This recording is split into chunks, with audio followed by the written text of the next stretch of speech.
What's good? It's Woog. We are continuing our 2024 Grammy Award coverage. We are continuing to go through the categories. We are predicting winners. We are picking our winners in terms of who we think should win the award, all while giving some Grammy history, and we'll continue to do so as we near the date of the Grammy ceremony. And in this video, we are taking on Best Progressive R&B Album. This is a category that started in 2013. So this is a pretty new category, and when it was first introduced, the category at the time was actually called Best Urban Contemporary Album, and then in 2020, they changed the name to Best Progressive R&B Album. And when the category first started in 2013, the first winner in the category was Frank Ocean's Channel Orange. Man, that was a fantastic album. A lot of people like Blonde more than Channel Orange. I mean, some people like one of the mixtapes before that, but I always looked at Channel Orange as kind of being the Frank Ocean gold standard.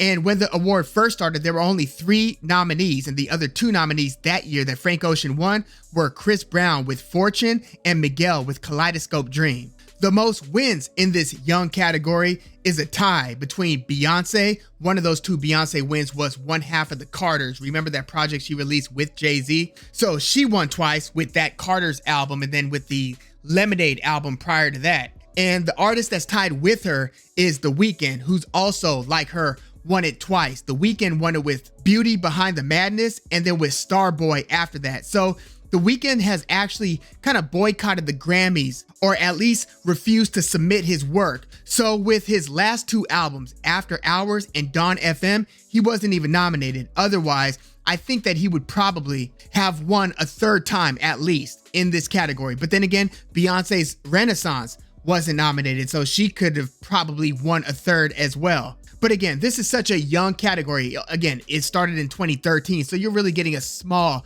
window of, the history of R&B and even progressive or alternative R&B. The most nominations in this category, it's a 4-way tie with 3 nominations. It's Beyonce, it's Steve Lacy, who's also the most recent winner in this category. He won it with that album Gemini Rights. So Beyonce, Steve Lacy, Terrace Martin, who's nominated this year, and Miguel. All 4 of them have been nominated 3 times. And then like several artists have been nominated twice, but that's the 4-way tie with 3 nominations apiece, tied for the lead in nominations in the category. So without further ado, let's get into this year's nominees. There is Black, spelled 6 lack, Black with Since I Have a Lover. There is Diddy, believe it or not, Diddy with the Love album, Off the Grid.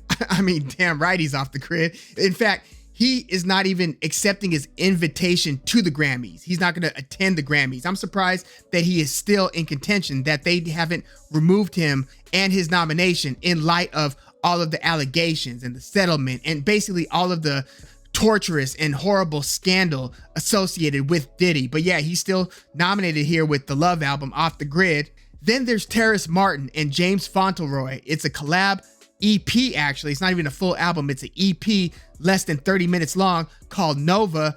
Then there's Janelle Monae with her 4th album, The Age of Pleasure. And then there's SZA with SOS. Although I believe it's pronounced Saz. I think that that's like a nickname for her, Saz. Now, Black, Since I Have a Lover, I really like that album. It's such like a low-key, down-tempo sound, production-wise. I mean, some of those beats are just irresistible. Like, listen to the instrumentation, or should I say the production, the beat on the song Talk Back. That's like one example, but I found myself liking most of the album. I like, track 2 a lot, Inwood Hill Park. And throughout this album, it just kind of maintains this kind of like down-tempo, low-key, very mellow style. He stylizes as much as he sings, so he's kind of singing, but he's not like belting. He's not singing ballads. He's more so half sing, half rapping, but his voice is pleasant enough where it can sound like a sung verse, even if he's just kind of melodically rapping it. So quite frankly, I like this album more than I expected to. Now, he had been off the grid relatively since I think his 2018 release. So he did have an EP in between,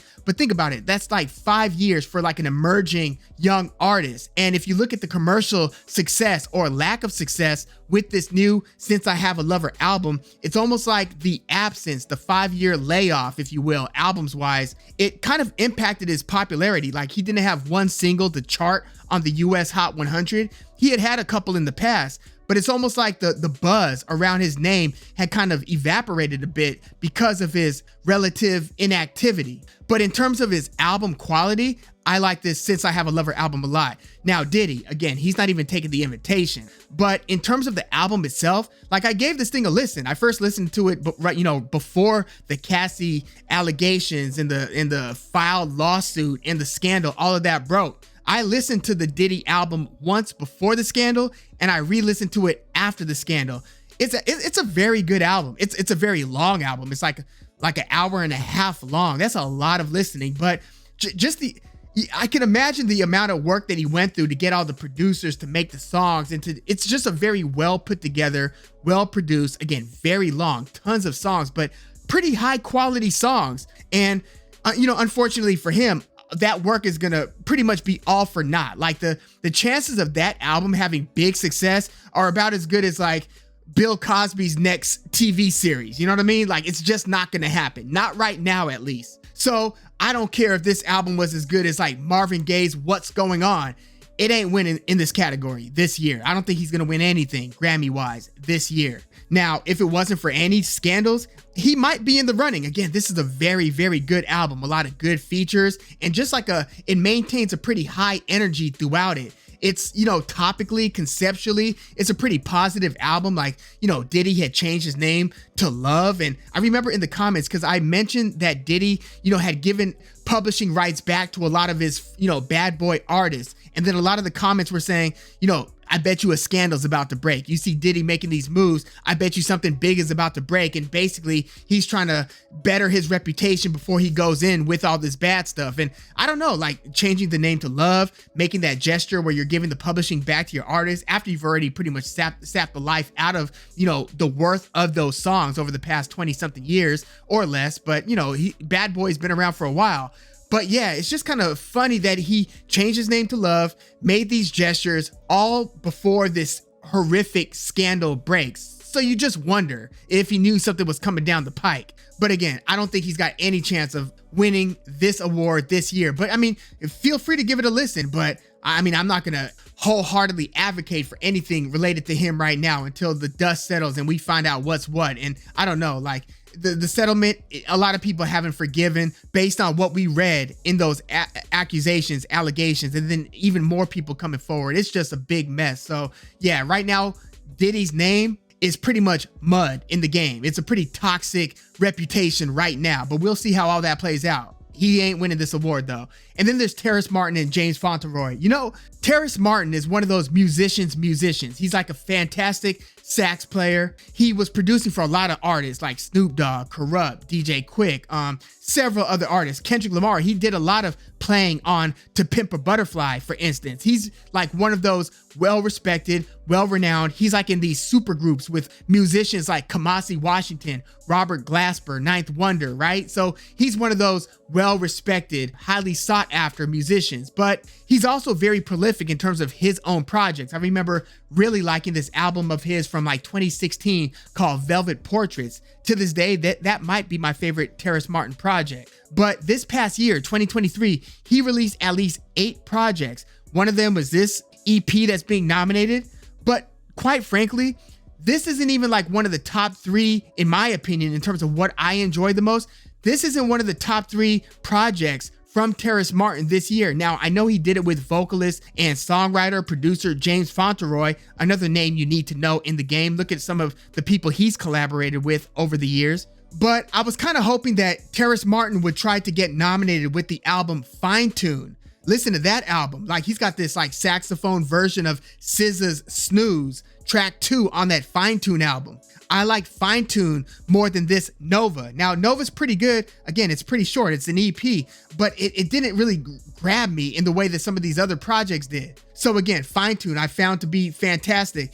I Left My Heart in Ladera was a collab album that he made with Alex Isley. Alex Isley is the daughter of the legendary Isley Brothers guitarist Ernie Isley. So yeah, that album, I Left My Heart in Ladera, I like that one more than I like Nova. And I also like the jazz collab that he did with Calvin Keys. I think the name of that project was like The Near North Side or something like that. That might have been, after Fine Tune, that might be my second favorite Terrace Martin project of 2023. But like Curly was another good project of his, but he decided to nominate or submit for nomination the EP Nova. And then we've got Janelle Monae with her fourth album, The Age of Pleasure. This was another very, like I said, the Diddy album was pretty upbeat, celebratory. This album by Janelle Monae, very celebratory. Now, she's usually been a very deep artist, somebody who always pushes the envelope. I didn't feel like musically she pushed the envelope as much on this The Age of Pleasure album. I felt like this was like the safest. I mean, I know that in terms of her branding and her marketing for the album, it was very sexual and liberating, and you know, in terms of her messaging and her, you know, bodily exposure going into the album release. In fact, you know, I went to her album signing and met her and got the vinyl of the new album. I got it signed. But this album, The Age of Pleasure, as much as she was kind of pushing the envelope in the marketing and in the branding, in terms of the music itself, I felt like it was a little bit safe. I mean, her best album, in my opinion, is still her debut, The Archandroid. But even the two albums after that, The Electric Lady, Dirty Computer, both of those in their own way push the envelope. This Age of Pleasure album might be my least favorite of her 4 albums. It was still a good album. It just missed the mark because Janelle Monae, in my opinion, set such a high standard for herself. It's almost impossible to keep on clearing that hurdle album after album after album. But yeah, I mean, there's still some very good high points on this album. It's an entertaining album. Again, it's very celebratory. It's well produced. It's got some good earworms, some sticky hooks that really leave an impression. Like, I mean, the song Float, Champagne-ish, the first single, Lipstick Lover, Water Slide, Know Better with Sean Kuti. Sean Kuti and the Egypt 80, they actually feature on this album a couple of times. But yeah, it definitely has some high points, but not that I got bored with the album. It just felt, by her standards, a little bit basic production-wise, even songwriting-wise. I mean, go back and listen to The Archandroid. To me, that was one of the best albums in the year that it was released. It was either 2010 or 2011, but that was certainly one of the best albums of that year. I cannot say the same about The Age of Pleasure in 2023, but she is nominated here, and I do think that she has a decent shot at winning. And then the final nominee, last but certainly not least, is SZA with SZA. Now, this was a fantastic album. I mean, it's in terms of like how critically acclaimed it is, it's one of the most critically acclaimed albums of the year. It probably had the most success in terms of being on top of, and this is cross genre, not specific to R&B, but any genre, rap, rock, R&B, electronic, whatever, indie, all that. SZA's SZA's album was probably on the most best of albums list at the end of this year. And it was included at the end of, I say this year as in 2023, even though the album was released at the end of 2022, it made a lot of best of 2023 albums lists. It made #1 on a lot of lists. I think it was like the #1 album according to Pitchfork, who actually is getting rolled into GQ now. Rest in peace, Pitchfork. But yeah, this was a super critically acclaimed album. Very good album. I mean, you want to talk about sticky earworms and things that just leave an impression.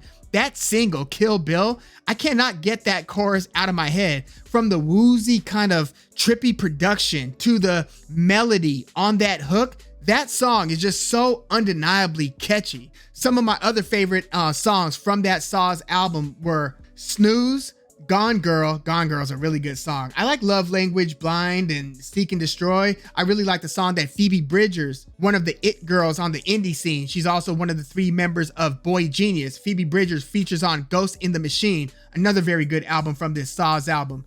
Too Late is another one of my favorites. I even like the song towards the end, or at the end, with featuring the old DB, Forgiveless. But this is just such a damn good album. And, you know, let's get right into who I think should win and who I think will win. My favorite albums out of these 5, probably SZA at the top, followed by maybe Black. Black might be my second favorite in this group. And a close third to that second place would actually be Diddy. Again, as toxic as the name is, we're talking about the quality of the album.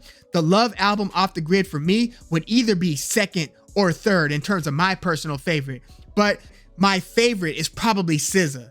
And in terms of who I think will win, I think that 2024 with the 2023 albums, or in the case of SZA, late 2022, I think that this is the year of SZA. She's also nominated in the major categories. Now, I believe Janelle Monae is also nominated in the major category with The Age of Pleasure. So it would be a good political move because of like the empowering concept to have Janelle Monae win either in the major category, which I don't think she's gonna win the album of the year, like cross genre. I'd be very surprised if the worst critically acclaimed or the least critically acclaimed Janelle Monae album ends up being the one that wins the Grammy for album of the year. But in terms of this category, or should I say genre based category where it's just progressive R&B that we're talking, I think that it's really going to come down to SZA or Janelle Monae, because again, they're both nominated in the major category. So you would have to think that if they have even a shot at winning cross genre, and if the Recording Academy is kind of viewing their albums as among the best in any genre, you would think that they would probably win the genre specific category.